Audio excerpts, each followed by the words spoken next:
موقع ہو گیا تو سب سے پہلے میں ایک مرتبہ پھر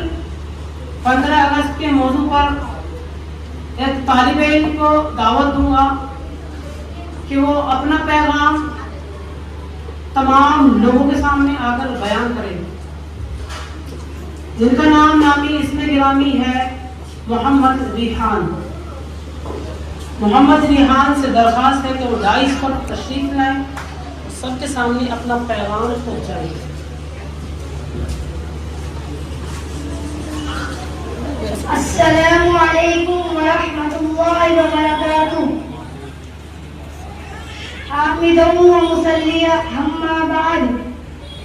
ہم ہیں ہندی، ہمیں اس بات سے انکار نہیں،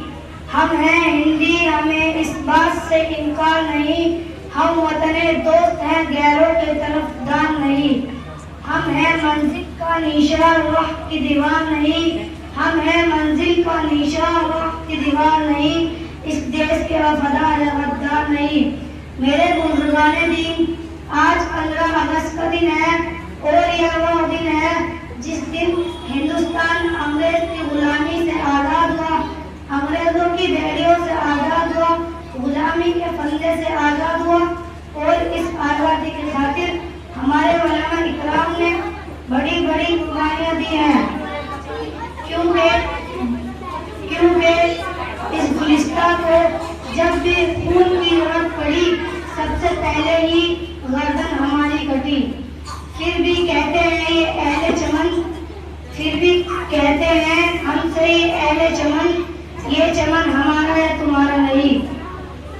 میں بتلانا چاہتا ہوں ان بھکتوں کو جو یہ کہتے ہیں مسلمانوں نے اس ملک کے لیے کچھ نہیں دیا، تو یاد رکھنا بطخ کے بچوں کو تیرنا کوئی نہ سکھائے، کوئی ہم سے زیادہ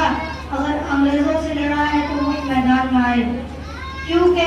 بالا کوٹ کے پھانسی کے پھندے پر ہم تھے، ریشمی رومال تحریک میں ہم تھے، سیخ الہند کے ساتھی ہم تھے، شاہ عبد العزیز محدث دہلوی کے ساتھی ہم تھے، کالا پانی کی جیلوں میں ہم تھے، شاہ اسماعیل کے ساتھی ہم تھے، اشفاق اللہ خان علمبردار ہم تھے، گاندھی جی کی ریلی میں ہم تھے، بھگت سنگھ آزاد کے ساتھی ہم تھے، اس لیے ہم سے اس دیش کی وفاداری نہ مانگنا۔ میں بھی پر اپنی بات پوری کرتا ہوں، وما علینا الا البلاغ۔